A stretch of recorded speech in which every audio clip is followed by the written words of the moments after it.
there, permission to come aboard I was going to say the Starship, the SSTESS, which I'm sure sounds with the SS, the European Soccer Show. Thank you everybody for joining us.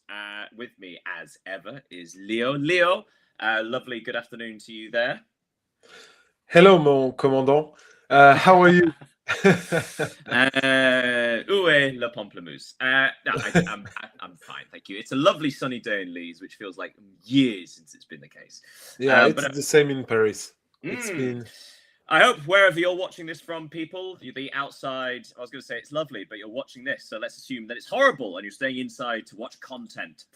Speaking of content, let's give you the headlines for all the things we're going to be talking about today. In the Premier League, all that talk about Arsenal choking, well, they did. They choked on the bones of Tottenham Hotspur as they devoured them in the North London derby. In Spain, the lead at the top of the table changed again as Real Madrid went to the most informed side in the league and lost at Osasuna.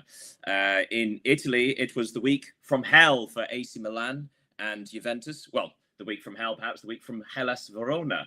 It was that bad. Yes, AC Milan and Juve having a terrible, terrible week, meaning Inter go 10 points clear at the top of Serie A. In the Bundesliga, Bayern doing Bayern things, making the title race seem over. But the relegation battle opens up as St. Pauli pull a Mainz and try and pull themselves to safety. And in Ligue 1, you see the league leaders, Lens, dropping the ball, not literally, and Lyon coming down from their lofty heights in the clouds, 13 wins in a row, and that is it, as they lose against Strasbourg. Right, to begin things, we are going to pop into England. And since I already mentioned it, the North London derby, Tottenham Hotspur 1, Arsenal 4. Now, in midweek, Arsenal threw away a 2-goal lead against bottom of the table Wolverhampton Wanderers on Wednesday evening. And Wolves came from behind to draw 2-2. And thus the talk of Arsenal choking reared its ugly head once more. And of course, the talk before this, but even between us, we were talking about the potential choking hazard that was Spurs for Arsenal. However, Arsenal swallowed them whole, devoured them, etc., etc. That metaphor's got on hold. But Arsenal were fantastic, weren't they? So, it was like one of the how can I say that? It's not usual to see Arsenal attack this way in the Premier League. We have noticed in the past weeks that they mainly rely on free kicks, headers, corners, and against Tottenham, I don't know why, or maybe the why, because it's obviously one of the game of the season. They were really looking like an attacking side. Eberechi Eze scored a brace to put his total on 5 goals in 2 games against Tottenham. So now the situation is beginning to become difficult for Tottenham because they are not far away from the relegation zones, with only 4 points ahead of West Ham. You mentioned it before about it being a bit surprising about Arsenal being such a fluid attacking side, but it's also a bit surprising Spurs, because of course it's been 9-10 days before this match that Igor Tudor was announced as the manager. That was expected to be. They had a whole week and a half to prepare for this. Of course, this is a new tactical idea. And there was talk about, would Arsenal be able to get to grips tactically with Igor Tudor's Spurs? But didn't like Spurs got to grips with Igor Tudor's tactics. It seemed a little bit muddled, didn't it? Yeah, and especially since Igor Tudor's tactic is to press their opponent. He wants to put a lot of intensity, and I think Tottenham lacked of intensity against Arsenal, so it's obviously a problem in this kind of game, and it proved really difficult for them to being able to compete. Yeah, to compete with Arsenal. credit where credit's due. So, for those of you who didn't see the game, Eberechi Eze scored the opening goal for Arsenal before only mere seconds later, a Declan Rice mistake allowed Spurs to equalise through Kolomoani. But that came from Tottenham pressing, actually, didn't it? That goal came from them pressing high from the off and forcing Declan Rice into a rare mistake. And it got to half time at 1-1. And I remember watching the game, looking at the stats and thinking, sort of being a bit confused, because even though it was 1-1 and feeling like, oh, Arsenal could throw this away, at that point, Spurs had only had one shot. So you have this feeling like, oh, Arsenal could throw it away. But also, like, it really only was Arsenal in the match. Spurs couldn't lay a glove on them. And I think someone made the very good point after the match, saying that in the first half, Arsenal were trying to create all these passing lanes, all these different patterns between some of the players. And then in the second half, they realised that essentially there was nobody in midfield, so they could just run through midfield. Yeah, and one of the other point I've noticed from this game is that the four forwards of Arsenal were playing well together. They were like linked together, which hadn't been the case every time. We saw the best of Gyökeres in the second half. He scored only a couple of minutes after the restart. A beautiful finish from the edge of the area. So he got that goal. Eze got another, and Gyökeres got another. So they were the goal scorers for Arsenal. And we should probably point out as well, it seemed an odd choice. I think it was fairly predictable that Igor Tudor was going to play with a back three. But it seemed a strange choice considering he didn't have three centre-backs. Because considering on the left, we had in centre-back, you had Paulinho. Dropping down into central defence. You had Dragashan, who hasn't seemed like he's a Premier League standard defender. And then you also had Archie Gray as a right wing back, despite the fact he's a midfielder and sometimes fills in at centre back and sometimes fills in at right full back. So it didn't seem like he had the right players for the system. So it seems quite an odd choice to try and force that in. Yeah, because we have to recall that Cristian Romero missed that game because he was sent off on last week or 2 weeks ago. Before, last week, I think he's still got another 2 matches to go. Yeah. So obviously he had to find some solutions to that problem, and I don't think it proved really relevant to put Paulinho and Archie Gray at these positions. And as you said, there was a problem in midfield, and Arsenal perfectly made the most of it. We should probably say as well, it was a reaction from Arsenal because the day before Manchester City had closed the gap to them to just 2 points after beating Newcastle United 2-1. But we should probably have a look at the European fights generally. So you've got Arsenal 5 points ahead of Man City, but Man City have a game in hand. They're on 56. Villa are on 51 after they drew 1-1 against Leeds United. A late Tammy Abraham equaliser saving their blushes there. A lovely goal from Stack, a free kick from Stack earlier in that. Manchester United on last night beat Everton 1-0 at Everton, another Benjamin Šeško goal to put them fourth. They are on 48 points, so 3 points behind Villa. Chelsea on 45, as are Liverpool. Liverpool winning 1-0 at Forest with the last kick of the game. McAllister getting goal in the 7-minute stoppage time. And Chelsea threw away a goal lead over Burnley. And they conceded in stoppage time as well to draw 1-1 against Burnley. So that European fight, Villa are third on 51. Liverpool are sixth on 45. So 6 points separating those four teams. It feels like Chelsea are the most at risk currently, aren't they? Because that's 2 matches against promoted sides. They had a 2-goal lead against Leeds last week, threw it away, and they drew 2-2. They had a goal lead over Burnley and had another man sent off, this time for Fofana. And then Burnley equalised in stoppage time. So that's 4 points dropped against promoted sides. That's very sloppy. And it does feel like that ill discipline, especially with the cards and everything, is eventually going to bite Chelsea where it hurts.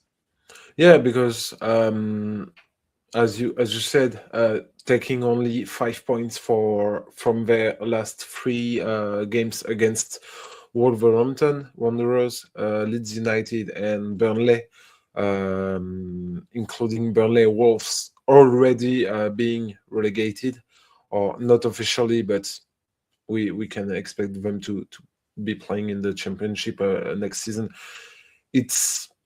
it's embarrassing for a team like Chelsea, whose ambitions is to play or to play Champions League football next season. So it's too poor. And Manchester United, with their positive dynamic and another win last night, thanks to Benjamin Sesko. And if you, sorry to Yeah. jump in, but like if you Yeah. compare that Chelsea's last few matches to say Liverpool, who have not been impressive, but the last match they did manage to squeeze a 1-0 victory at Sunderland, very difficult place to play. They've then this week they very much squeezed last chance 1-0 victory over Forest, another very difficult place to play. So 2 victories where, understandably, had they not, people wouldn't be blinking an eye, because again, these are 2 very good sides at home. So Yeah, that's the kind of thing that shows that perhaps Liverpool will have more than Chelsea in this fight, because Chelsea is showing a bit of naivety, bit of inexperience. yeah, it's possible. And something else talking about in favor of Liverpool is that their schedule seems to me really easy for Liverpool, even if we have to note that they will play Champions League football. I think Liverpool have a good chance to go over Chelsea. So who do you think is the most at risk then? Because obviously we're saying between Villa, Man United, Chelsea and Liverpool, 4 teams probably fighting out for the 3 Champions League spots. Who, in your opinion, is the one that's going to miss out? I think Chelsea will miss out, but there is a key point talking about Liverpool. It will depend on the injury of Florian Wirtz, who was injured against Nottingham Forest. It seems that it wasn't really a bad injury following Slot's words after the game, but if he is to miss 2, 3, or 4 weeks of football, maybe it will cost Liverpool. I have a quick word on Forest, because obviously heartbroken losing in such a way, but that's Vitor Pereira's first league game in charge. They looked very secure defensively, and they had a wonderful victory midweek, 3-0 at Fenerbahce. That encouraging signs for Forest, although keeping in mind that they also have a European schedule might be to their detriment. But yeah, encouraging signs for Forest. Yeah, it's encouraging, even if I do think West Ham will stay up at the place of Forest. It's obviously not a good result because they lost, but the performance is not can give hope to their fans. So yeah, it was a good result, even if you've mentioned the goal in the dying minutes from McAllister, who hadn't scored this season.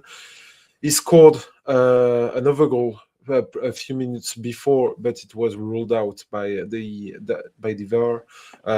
So it will be a thrilling race to stay up between Tottenham, Forest, and Manchester United and West Ham. Sorry. So elsewhere for the rest of the Premier League, on Saturday, Brighton finally got over their sticky patch, winning 2-0 at Brentford, where James Milner broke the Premier League appearance record for his 654th appearance. West Ham United and Bournemouth played out a 0-0, despite the fact West Ham created nearly 3 XG, 20 shots, but couldn't find a way through. Perhaps a missed opportunity there. Had they won that, they would have drawn level with Forest on points. On Sunday, Crystal Palace also got over their own poor form, beating Wolves 1-0 with Gisson scoring a goal in the last minute. Sunderland lost at home 3-1 against Fulham. Fulham's Raul Jimenez with a couple, including a penalty, which means he now has 13 from 13 penalties, a new record for the Premier League. And that's all the results for the Premier League. Okay, let's go over to Italia in Serie A, as you said with the title. Inter had the title handed to them in the palm of their hand. With Parma defeat, thank you very much. Parma defeating AC Milan. Right, there was a midweek action there as well, where AC Milan drew 1-1 with Como. Como have had an excellent week, drawing 1-1 at Milan, and then on Saturday, going to Turin and defeating Juventus 2-0. quick word before we go over the others. So, quick word on AC Milan's week. Juventus's week. Because midweek they lost in the Champions League playoff 5-2 at Galatasaray. And here they lost at home against Como 2-0. Juventus now 5th place, 4 points behind both Roma and Napoli. So falling behind in the race for the next year's Champions League spot. But they're now only 1 point ahead of Como and Atalanta. So Juventus are at real risk of having their season fall apart. No wins in 4 matches in all competition. 2 losses in a row in the league. They're at risk of losing European football altogether. Yeah, because they had a great opportunity to make a big move by closing in on the Champions League qualifying spots, as you said, but also to distance themselves from Como and Atalanta. So we won this weekend, but against Como, it was a logical defeat, as Juve never seemed capable of truly threatening Fabregas' side, were much more pragmatic. And I think there is a statistic that emphasizes this idea, is that Juve conceded a goal from their opponent's first shot on target for the 13th time this season, which is obviously intriguing. And but it's also not the first time that's happened. I think that was happening to Manchester City last year, where I think it was seven or eight matches in a row they conceded with their first shot on target. Yeah, I remember that too. So it's obviously a disadvantage to start a game by conceding a goal.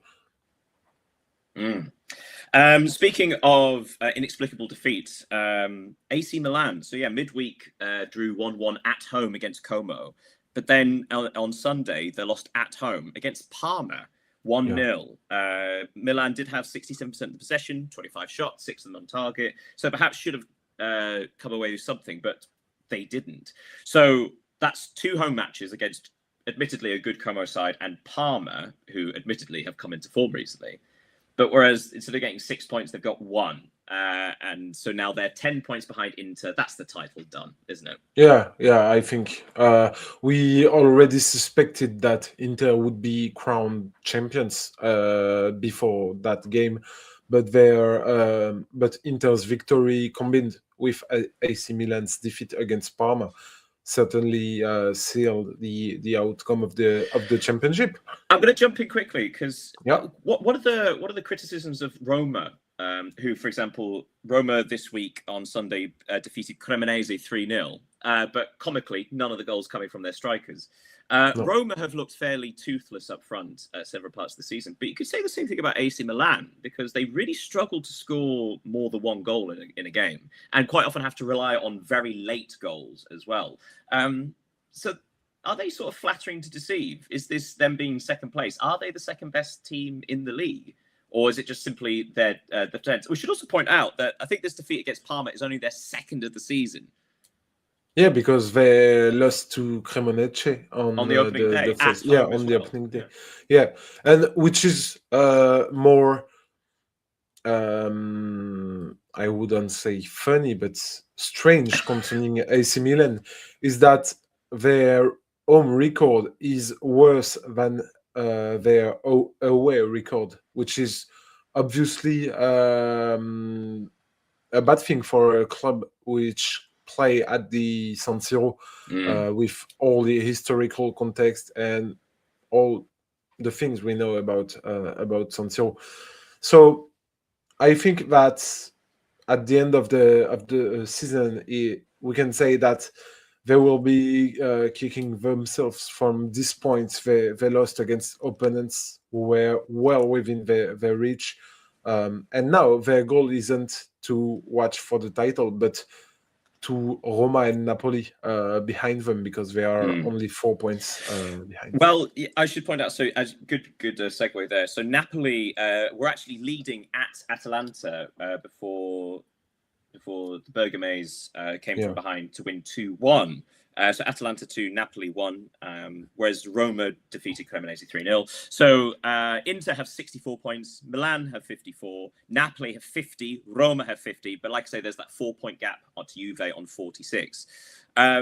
It feels like now there's a bit of breathing space for Napoli and Roma, doesn't it? Because not only are Juve faltering, and they still have next midweek in the Champions League, but it also feels like now Juve are under pressure from Como and Atalanta. Atalanta, again, who've really turned their season behind, now are only 1 point behind 5th place. And unlikely as it is currently, Italy still could get a 5th Champions League spot. So all to play for Como and Atalanta. Yeah, it will be really interesting to see the outcome of these two battles, because as we mentioned, the second place isn't already booked by Milan, and the 5th isn't from Juventus, especially since they have lost now 2 games in a row and drawn in their last 3. So the dynamic isn't on their side, and Como and Atalanta could make a the very good most point. of The it. fact that Yeah. Como and Atalanta, the momentum's going upwards, whereas Juventus is going downwards, and that needs to be addressed. Otherwise, they could be at real risk. Spalletti under pressure for the first time as Juve boss. We probably. Yeah, possibly. Looking at the bottom, so actually let's go through some of the other results. Sassuolo defeated Hellas Verona on Friday, 3-0. Inter won at the undefeatable Lecce, or at least for the last couple of weeks. Inter had an easy 2-0 win, although they were made to wait. 2 late goals for Mkhitaryan and Akanji. Cagliari still picking up points, drawing 0-0 against Lazio, despite picking up a late red card. Genoa squeaking away from relegation, defeating Torino 3-0. And on Monday night, we had another victory for Fiorentina, defeating Pisa 1-0, and Bologna defeating Udinese 1-0. So I think we've talked about before, Hellas Verona, Pisa, probably both gone. 15 points. They are 9 points behind the chasing pack. But that means we're talking about 1 relegation spot. So Lecce currently occupy it on 24.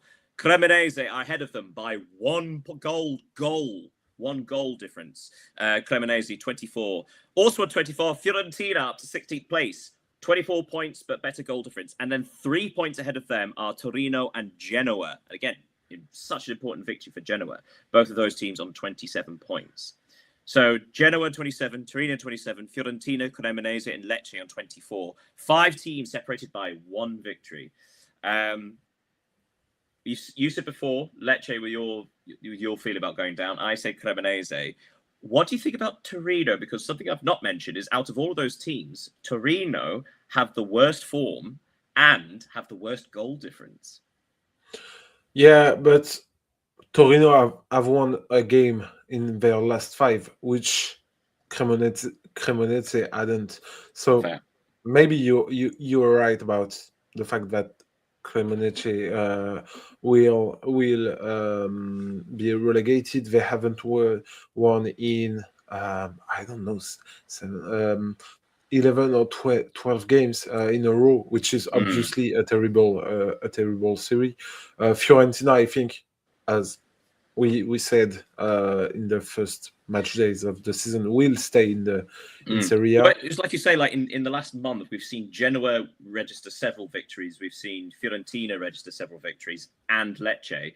But Torino, that's one. I think it's only 2 victories in the last 14 matches. Like, so they had a tough start to the season. They rebuilt in the middle, but they're slumping again. It does feel like they could potentially get caught in. But the reason I bring it up is because their goal difference is 6 worse than. Oh, sorry, no, it's 7 worse than Cremonese. So yeah, I believe Cremonese and Torino play each other in about 3 or 4 weeks' time. So that hypothetically, if Cremonese could win that, then suddenly they do leapfrog Torino. So it's possible, and it does feel like Torino are still at risk. Yeah, but it's really difficult to predict who will be relegated because of the thin gap between all these teams. Absolutely. Right, we have to park Italy there. But now we're going over to Germany and the Bundesliga. So, yes, as it says, Dortmund are still in the title race, but for how long, it says in the title. Well, they drew at Leipzig 2-2. Dortmund actually did brilliantly, though, didn't they? Because they came from 2 goals down. Yeah. So Leipzig were leading 2-0 at halftime, both goals coming from Baumgartner. But then a Romelu own goal, followed by a Fabio Silva equaliser in the 5th minute of stoppage time. So Dortmund, again, it's that thing of positives and negatives. Negatives, they've dropped points. But positives, they actually really scrapped and deserve credit for coming from 2 goals down at Leipzig. And they won a point. But yeah, this is something they have done several times this season to win a point, to bring back something with them. But the fact is that now they are 8 points away from Bayern. They will play Bayern Munich on Saturday, so it's win or die, because if Bayern beat Dortmund on Saturday, the title race will be clearly over. Even if I do think, even if Dortmund were to beat Bayern, I don't think Bayern will. It's too much of a gap. It feels like too many mistakes, doesn't it? Although we should probably point out there's a larger picture to this, because, of course, Dortmund, as unlikely as it was, were in the title race. But if you look below them, to them between Leipzig, they are 11 points ahead of 5th place. So, they are looking very comfortable for Champions League football. Had they lost, it would have gone down to 8 points, and still a long way. But suddenly that opens the door for Leipzig. Whereas this feels like too many. This feels like actually Dortmund may well have sealed Champions League football with this. Yeah, but that's what we have said many times. Dortmund, I think they are too big for the battle for the Champions League, because obviously they will qualify, but they aren't for the title race, and this is where the problem is. They need to strengthen to be able to finally beat Bayern. But something to consider, though, is if they are comfortably second, if they're comfortably going to get the Champions League football next season, then they can concentrate on their European campaign and to see how deep they can go into that competition. It's actually a perfect week for Bayern, because they were the only team in the top 6 to win. Dortmund drew at Leipzig, Hoffenheim drew at Köln 2-2, Stuttgart, brilliant match at Heidenheim, but they did drop points against bottom of the table Heidenheim, a 3-3 draw. They actually came from behind 3 times. No, twice. Sorry, twice. To draw that late on. And in fact, Leverkusen, down in 6th place, they lost. They lost at Union Berlin. Bayer Leverkusen, they need to stop these kind of results. Otherwise, this could really. This is the reason why they're not in the top 4. They keep losing against mid and lower table opposition. Yeah, and today I think it will be a 3 teams race for the 3rd place. Maybe 14 if we include Leverkusen to Hoffenheim to Leverkusen, because it's only 7 points between them. But as we discussed, 7 points is a lot at this. It's a lot, especially since Bundesliga has only 34 match days compared to Serie A, Liga, or Premier League. So, and if they can't make the most of the poor results from their opponents, they will stay 6, because I don't think they will slip to 7th or 8th place, but that's a sizable gap as well. So European football, very, very much the interesting part for the Bundesliga, but as is the relegation battle. As we've spoken in recent weeks, Mainz's incredible return to form has seen them climb to 13th place, although I do believe they lost this week. I've completely lost them. Where's Mainz? They are 13th in the, they drew at home. league. They drew at home to Hamburg, sorry. So yes, but St. Pauli, out of absolutely nowhere, St. Pauli registered their 2nd win in 3 matches. Another team we assumed were going to be relegated with Mainz. St. Pauli was 17th against 16th, defeating Werder Bremen 2-1, and they leapfrogged them. Now, people watching this may not realize what a big deal that is, but 17th place is relegation, and 16th is the relegation playoff. So the fact that St. Pauli are even in that conversation is impressive. But I wanted to open up to the relegation battle for the rest of the Bundesliga, because St. Pauli, like I say, a couple of wins in the last few matches. The teams above them, Wolfsburg, no wins in their last 7. Borussia Mönchengladbach, no wins in their last 7. Mainz, we've already discussed climbing the table. Köln have also had a couple of victories in recent weeks. So it feels like Mönchengladbach and Wolfsburg are at risk of being caught by St. Pauli. And these are big football clubs, which, again, international viewers may not realize this, but Mönchengladbach, Wolfsburg, these are sizable clubs. These are former winners of the league. Yeah. And if you take a look at the table, you will notice that St. Pauli are the only team to have actually win games this past 5 weeks, which is obviously in the bottom 5, we should say. Yeah, in the bottom 5, which is obviously something incredible in the Champions League. But yeah, the fact that Gladbach or Wolfsburg could be relegated could be a earthquake at the scale of the Bundesliga. It could be a similar thing to Schalke, if people remember the story of Schalke, who are currently languishing in the Zweite Bundesliga. Or Tottenham in the Premier League, if they were. Elsewhere in the Bundesliga, some other results to bring you. So, like I say, Mainz drew with Hamburger 1-1. Wolfsburg lost at home against Augsburg. In fact, they led twice before Augsburg won in the last minute of stoppage time to steal all the points there. Freiburg, it was a great week for Freiburg as they try and close the gap to Leverkusen. They defeated Mönchengladbach 2-1. And yeah, like I say, Heidenheim currently bottom of the table, 6 points from safety, and yet managed a 3-3 draw against Stuttgart. That is the reason why Stuttgart aren't challenging for Europe this year. Yeah, and I think they were 2-0 up at some moment.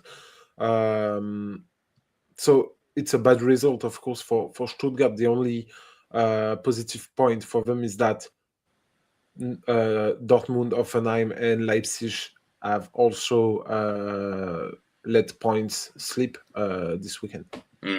Right, let's park the Bundesliga there and go over to Spain. Oh, what a lovely Euro trip we're having. Just remind people that are watching this, the European Soccer Show. If you want to send us questions online, feel free to do so, and we may read them out if they're appropriate. But we are in La Liga now. And of course, the headlines news is that for the third week in a row, we have a new leader at the top of La Liga after Real Madrid lost at Osasuna. So Osasuna 2, Real Madrid 1. Osasuna taking the lead in the first half through a penalty before Vinicius Jr. Equalised in the second half. And another late goal for Raul Garcia, giving Osasuna the victory. Now, this sounds shocking, but actually, I want to sort of highlight Osasuna's turnaround because that is 4 wins in the last 6 matches. They've been threatened with relegation until about 5-6 weeks ago, and yet they currently have the best form in the league. It's an astonishing turnaround, and credit should go to the manager because this is the same manager that started the season with them. So it's been a tremendous turnaround. That's Alessio Lischi, for those who are wondering. So yeah, astonishing turnaround and almost unbelievable, actually.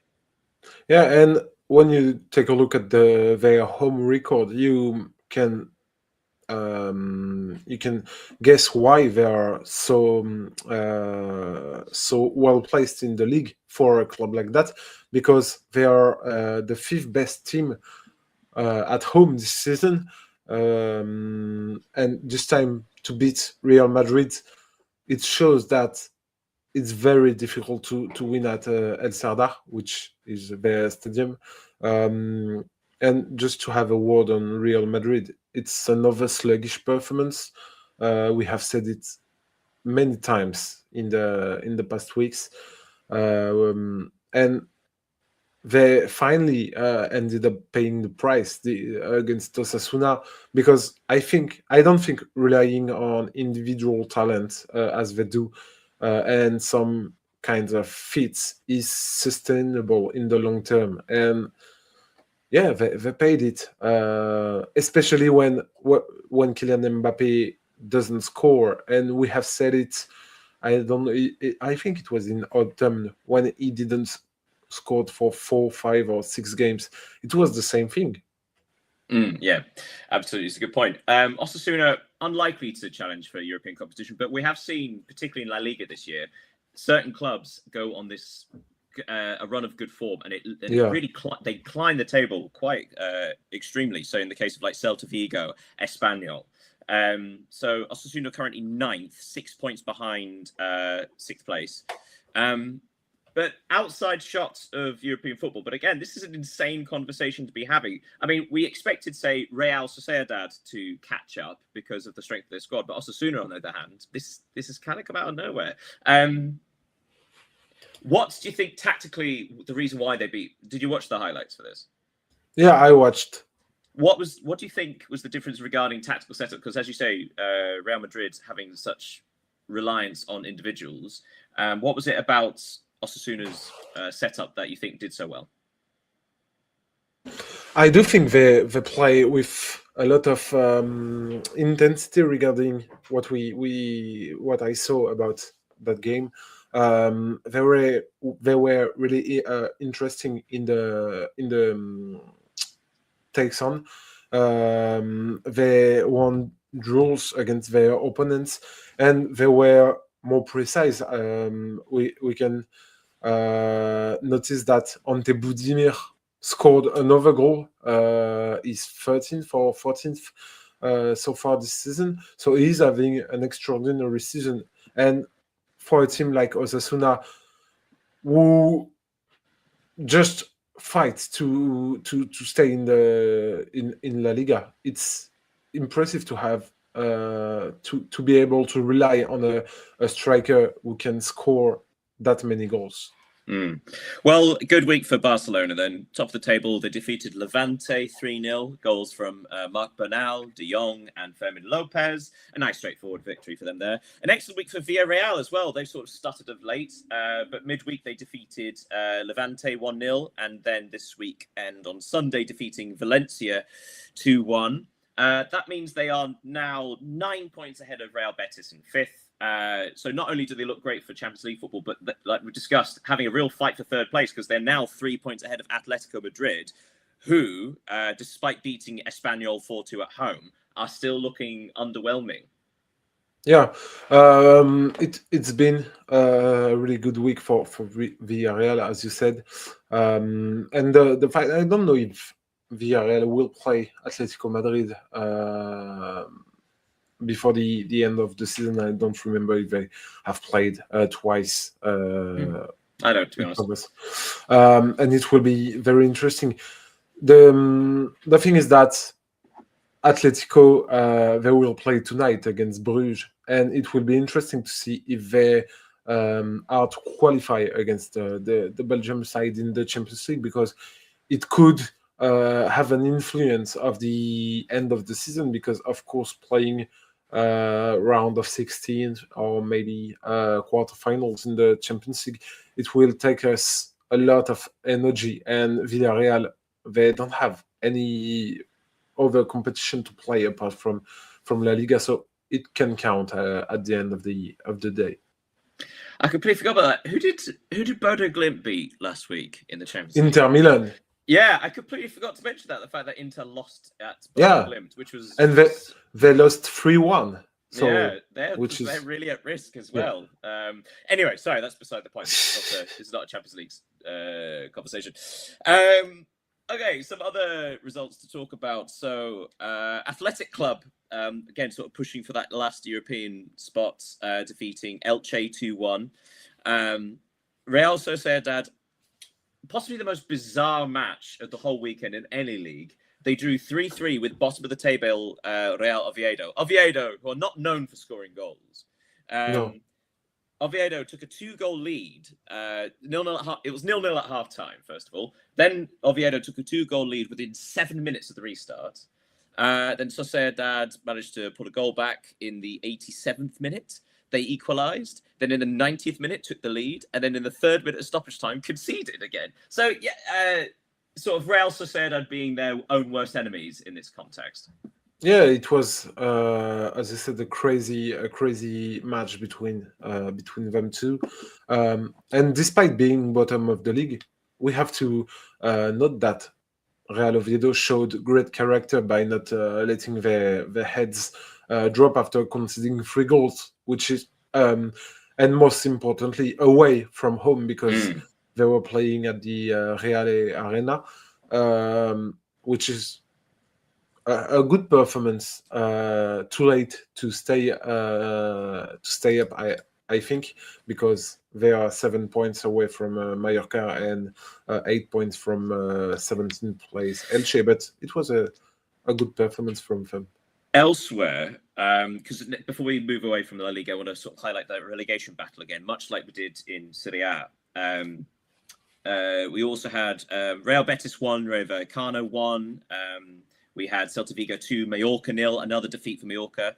And we also had on Monday, last night, Alaves 2, Girona 2. With that draw for Girona, they are now 6 points ahead of the last relegation spot. At the bottom is Oviedo on 17, Levante on 18, and then there's a 6-point gap between them and Mallorca. So much like Serie A, we think the bottom two are probably going to go down at this point. Yeah. Just not enough wins.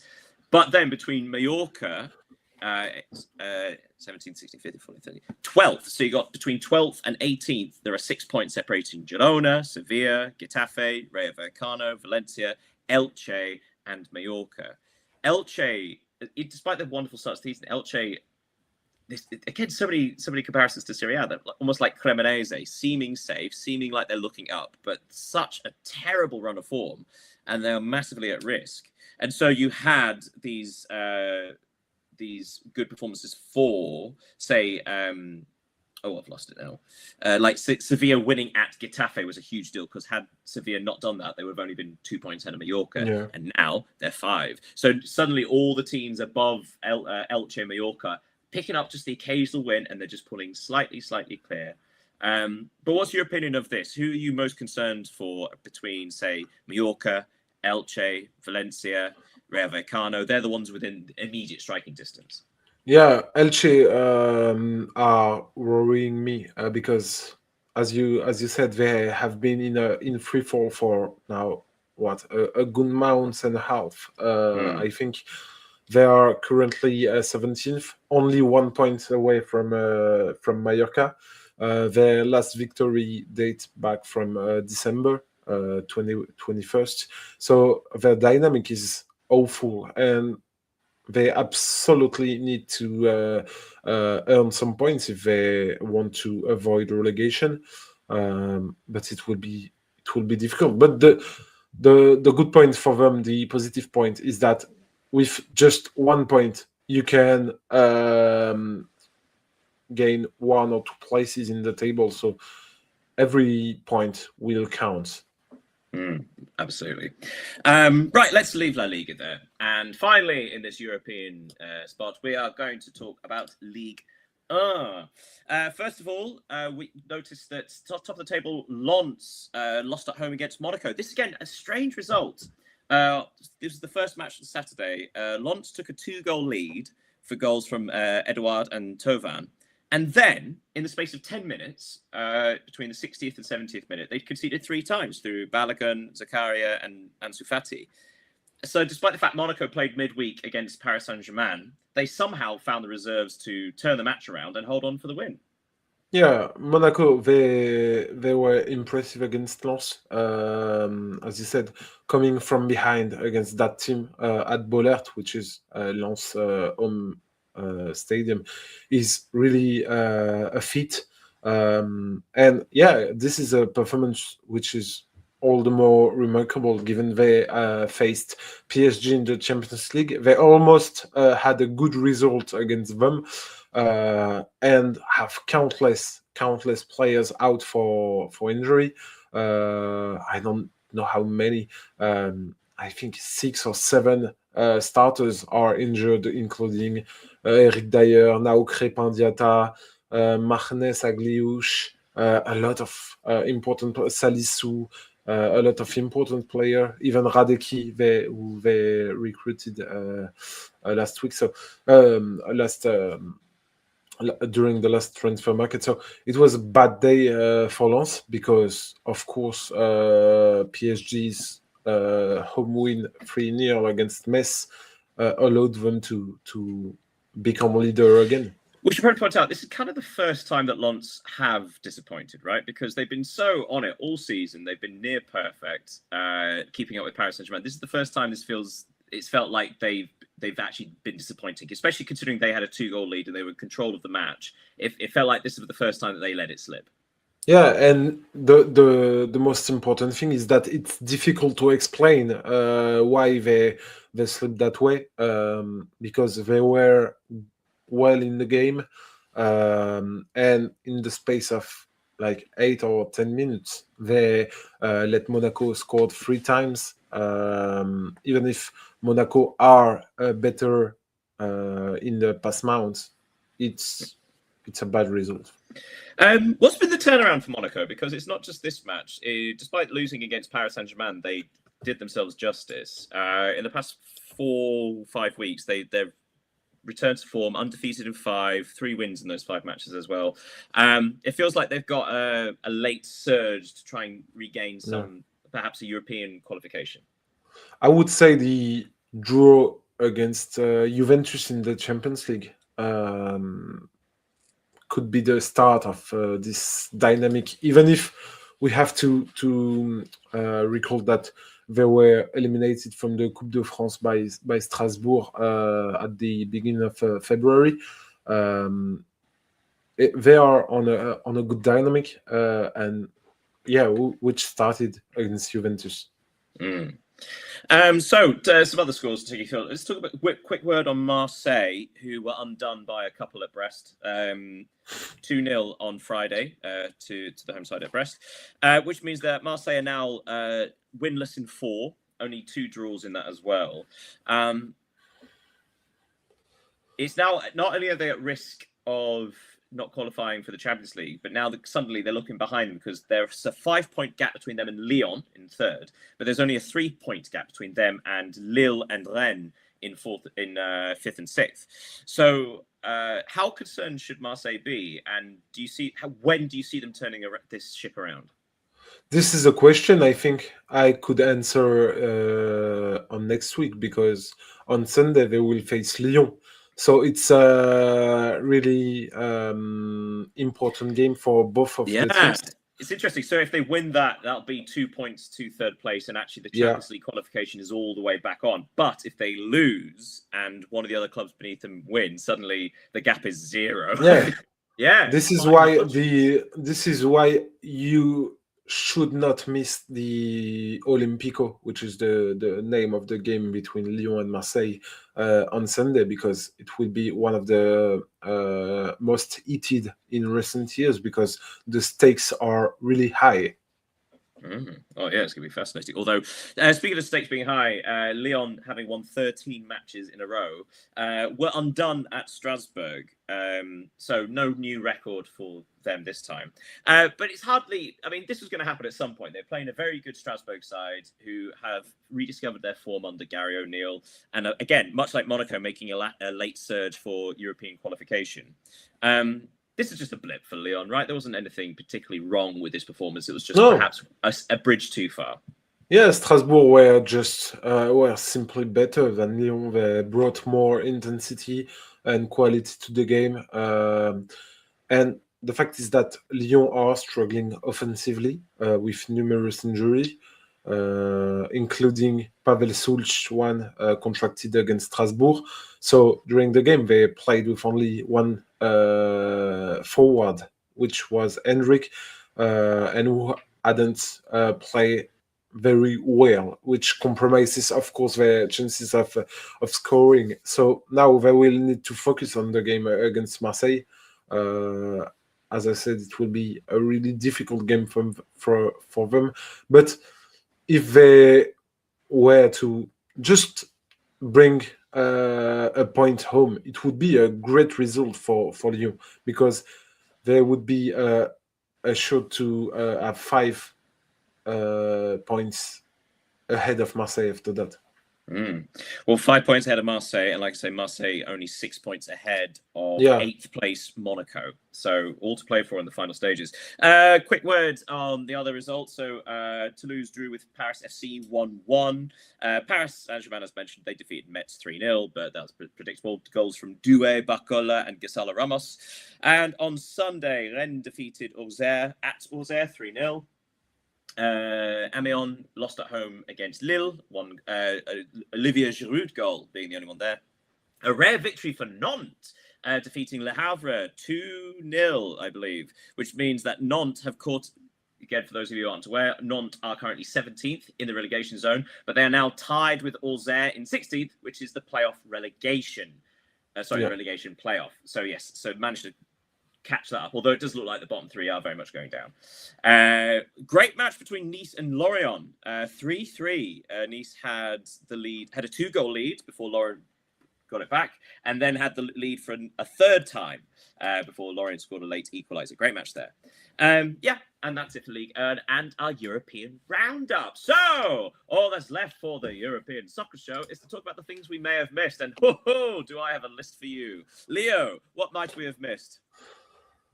You might have missed Sheffield Wednesday relegation because after losing to Sheffield United this weekend, they became the fastest team ever to be relegated from the Football League, sitting 7 points below the safety line with 13 games to play.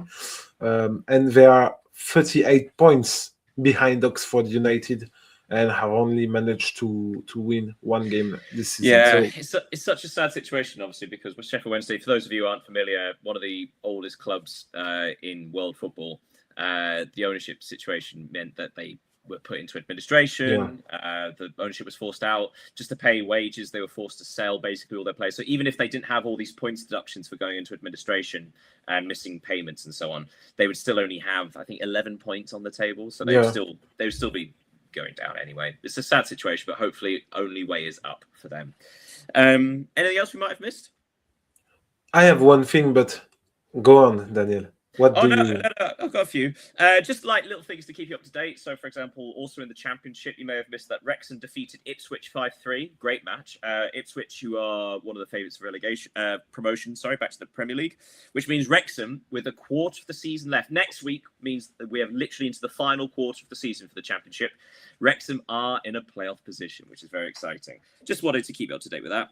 What else do you have? You know that this weekend Napoli played Atalanta, and while they were, a Napoli fan was stabbed by his wife, who believed her husband has insulted her, when in fact these words were directing at the referee. So fortunately, the man's life is not in danger, but it's, I wouldn't say a funny story, but if he's okay, then I think it's a little bit funny. Just also to the fact that his wife stabbed. Oh, never mind. Right, I'm not going to get into that. Because other things you may have missed. Fun weekend in the Scottish Premiership where Hearts squeaked out a victory, but also Celtic lost at home to Hearts' Edinburgh rivals, Hibs. So Celtic lost at home. Rangers drew away. So the big lads are dropping points left, right, and centre. Hearts will be keeping their lead at the top of the Premiership for at least another week. The last thing I want to show you that you might have missed. So I sent you a link to a goal. I want you to watch it. So you may now watch the link I sent you, Leo, and we're going to get your reaction. So for those of you who aren't privy to this, we're going to go to the Australian A-League, where Wellington Phoenix played Auckland.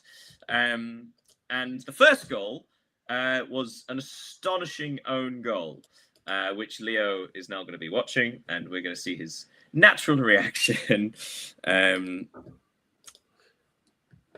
Wait, I'm on it. You on it? Waiting for the end of the Scream 7 ad on YouTube. Fair enough. Okay, so for those, I'm going to sort of paint the picture for everyone else. So this own goal is from the Wellington Phoenix goalkeeper. Okay, so Auckland cleared. What a header! It's astonishing. For those of you, just go and watch it. It's a little bit unbelievable. So yeah, Wellington Phoenix, Auckland, 0-0. Auckland clear the ball from their own penalty area. Ball way down into the Wellington half. The keeper is sort of 5 yards outside of his own box, sweeping up.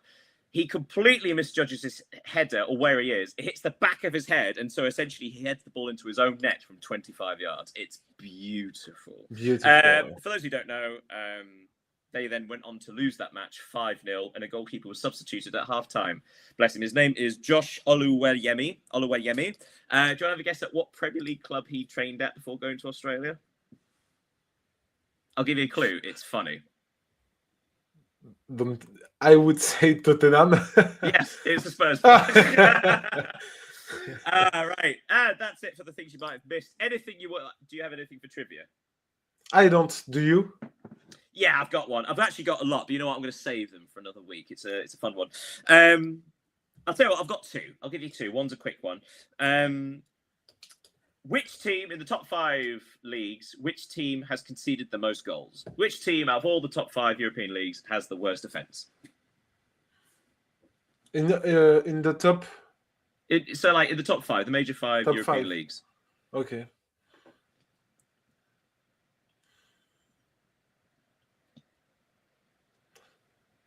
I don't know. Do you know? Can you tell me? Well, it's a tie. It's a tie. One's English, one's French.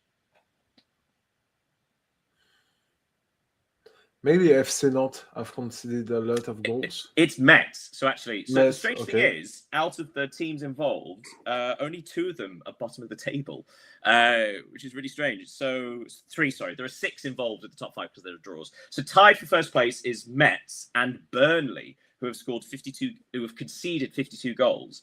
But Metz have only played 23 matches as opposed to Burnley's 27. Tied for third, it's Heidenheim and Wolves, so bottom of the Bundesliga, bottom of the Premier League. Both have conceded 51. But then, kind of astonishingly, both the other teams, tied for fifth, have conceded 49. It's Wolfsburg and Frankfurt. So Frankfurt, yeah, I would say Frankfurt have the 5th worst defense in the entire of Europe, which is astonishing. But yes, the other one I was going to ask, which is sort of you may have missed this. We're going to go to the Vanarama National League, which is the 5th tier of English football. It's the first. It's the league underneath the professional football pyramid. And we're going to go to Gateshead, which is a place very close to Newcastle United, where a new record has been set for the longest away match ever. So they played at Truro at the weekend. For context, Gateshead have lost 15 matches in a row, and they just went to visit Truro, which is in Cornwall, or near Cornwall. I'm actually not sure what county it's in. Do you have to guess how far the journey was there and back? I've got it in both miles and kilometres. So the longest ever away day in English history, how far do you think this away day is? Actually, I think this is the longest away match in league history, if you're just counting sort of not having to jump on a plane. I read, I don't know if it was that, but I've read something about 4,000 kilometers. Well, unfortunately, I would say 4,000 kilometers from the UK is probably Russia. Like we're a very small place comparatively. But no, I don't know. So again, Gateshead lost 15 matches in a row. Their fans travelled 924 miles, or basically just under 1,000 miles, or 1,500 kilometers, to go and play at Truro, and they won, which is very nice. They took 150 odd fans, nearly 1,000 miles, which is one of the longest. It took more than 24 hours to get there and back. Incredible. Yeah. Bravo to what them. Spot. Yeah. But yes, that brings us to the end of the European Soccer Show. Next week, gosh, we are going into the final quarter for a lot of the lower league tables in England. We're going into the final. I think we're going into the final 10 matches for most of the European tables leagues as well. And we'll also have the next round of the Champions League to discuss because of the playoffs will have completed. So lots of things to be distracted by this week. Thank you so much for joining me, Leo.